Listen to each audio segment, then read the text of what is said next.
continues on SNN, the Suncoast News Network, your local news leader.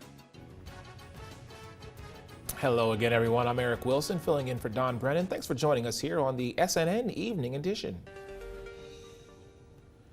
Well, laying out his top priorities for a second term and a potential platform for a 2024 presidential run, Florida's Governor Ron DeSantis delivered a State of the State speech Tuesday in Tallahassee to a joint session of Florida legislatures. We defied the experts. We bucked the elites. We ignored the chatter. We did it our way, the Florida way. And the result is that we are the #1 destination for our fellow Americans who are looking for a better life. Moments before Governor DeSantis delivered his speech, a Republican state legislature put forward a bill that would bring further national attention to the conservative transformation DeSantis has overseen in Florida, a proposal to ban abortion at 6 weeks of pregnancy. DeSantis, a likely 2024 candidate, did not comment on the legislation in his State of the State speech, but he nodded briefly to his anti-abortion credentials, saying, "We are proud to be pro-family and we are proud to be pro-life in the state of Florida." Well, again, he was asked and he just simply nodded once again, emphasizing, "We are proud to be pro-family and we are proud to be pro-life in the state of Florida." Now, an investigation is underway after 2 flights were cleared for takeoff and landing on the same runway at the same time. SNN's Brianna Boskert details the near miss at Sarasota Bradenton International Airport. The Federal Aviation Administration estimates the 2 planes were about 3,000 feet apart when American flight crew stopped their landing. To put that in perspective, that's about the distance of me to the airport building, which is just over half a mile. Officials are now investigating this very close call. The FAA told SNN an air traffic controller at SRQ Airport cleared an Air Canada flight for takeoff on runway 14 after clearing an American Airlines flight to land on the same runway. On Flight Aware, you can see the American flight crew stop their landing and loop around just before the Air Canada flight takes off. The National Transportation Safety Board said they are investigating the February 16th incident in a statement via Twitter. In a separate tweet Monday evening, the NTSB said the American Airlines crew self-initiated a go-around. Tuesday morning, the FAA tells SNN after the controller advised the American flight crew that Air Canada was departing, the American flight crew discontinued their landing. News of the incident follows a string of other near misses in the U.S. involving several airlines at different airports. 2 weeks before this near-miss incident, a FedEx Boeing almost landed on top of a Southwest Boeing in Austin. Then, on February 27th, 11 days after the SRQ incident, the FAA details a close call in Boston involving a commercial jet flight and a private plane. At this time, it is unclear if it was the air traffic controller or American flight crew who stopped the close call, but it is safe to say everyone involved is extremely relieved no one was hurt. The NTSB says no injuries or damages have been reported. Reporting at SRQ Airport, Brianna Boskert, SNN, the Suncoast News Network. Now, a preliminary report of the investigation is expected in 2 to 3 weeks. The last fatal accident involving a major U.S. airline in this country was 14 years ago. A search is underway for survivors after 2 planes collided in Polk County. The planes went down Winter Haven Regional Airport. The Federal Aviation Administration said the collision happened at about 2 p.m. today over Lake Hartridge, which is right next to the runway at the airport.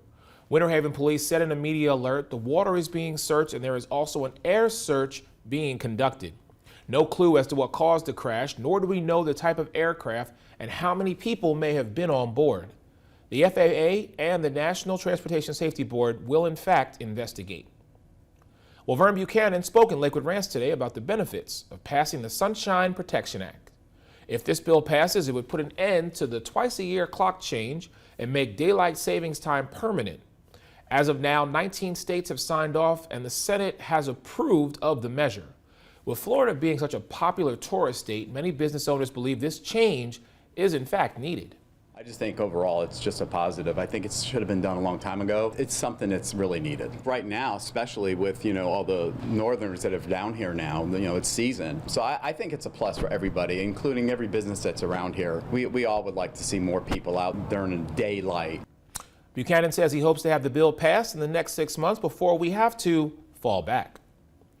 Federal Reserve Chair Jerome Powell in the hot seat on Capitol Hill today as the economy continues to serve up mixed messages and uncertainty.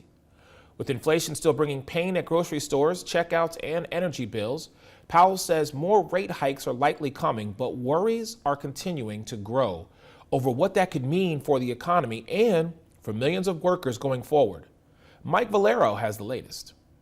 The economy is running red hot. Inflation heating up in January, along with consumer spending and job growth. But cooling it down may be painful.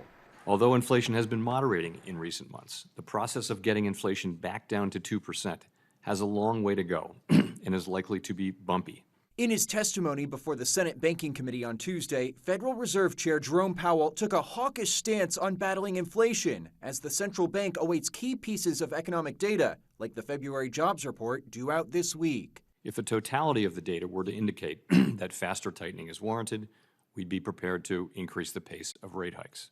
Powell confident the Fed will be able to rein in inflation and get the economy on track. There are some things that we can't affect, but over time we can achieve 2% inflation, and we will. But the bank's aggressive position sparking fears of recession and job loss. Cooling the economy means laying off workers. When you're slowing the economy, you're trying to put people out of work. That's your job, is it not? You are gambling with people's lives. Though Powell remains optimistic, We actually don't think that we need to see a sharp or enormous increase in unemployment. some economists warn continuing to hike interest rates is still likely to bring about a downturn. My guess is that the process of bringing down inflation will bring on a recession at some stage, as it almost always has in the past.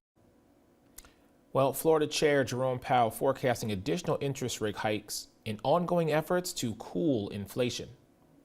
A landmark Suncoast restaurant, which has been open for 40 years, is set to close in May. Joto's Japanese Steakhouse, known for its tableside teppanyaki cooking, as well as its sushi and cocktail offerings. The restaurant, located at 7971 North Tamiami Trail, just north of the county line near Sarasota-Bradenton International Airport, is for sale and plans to close in May, said the owner Atsuki Tashima. Tashima said the decision to put the business on sale and close was due to the current challenges in the restaurant industry, as well as getting older. According to the Herald Tribune, Joto's originally opened in 1982. The Sarasota County School Board is expected to suspend its state-mandated character education program. The board calling it a distraction, and at a meeting Tuesday following criticism from a group of parents regarding the program's use of school, social, and emotional learning. Character Strong is an educational program that fulfills the character education requirements mandated by Florida law and was approved by the Senate and by the State Department of Education. According to Character Strong's website, the program uses social and emotional learning to teach students positive character traits and change school culture. Now, according to the Herald Tribune, the program has been the target of several conservative school board meeting public commentators, and board chairwoman Bridget Ziegler said she has substantial concerns about it. She said there was a lack of evidence to back the claims the program would improve students' behavior. Because character education is required, the board is expected to find an alternative program. Well, Sarasota County Fire Department personnel were called to a report of a water rescue in the 5900 block of Midnight Pass Road. One paramedic patient was flown to Johns Hopkins All Children's Hospital.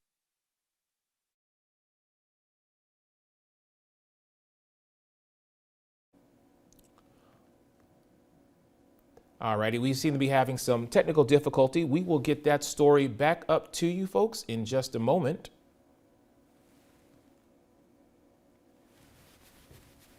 Upon our crew's arrival at the scene, they were presented with a pediatric patient who was submerged underwater in a swimming pool. Bystanders had removed him and started CPR on the patient. 100% awareness when we're in and around the water, especially with children, is paramount in what we do, because the minute you turn around and you look away and you look back, somebody could be missing, they could get a cramp, they could have a seizure, something could happen, they could go underwater. SCFD crews have cleared the scene. This story is still developing and we're working to gather more information.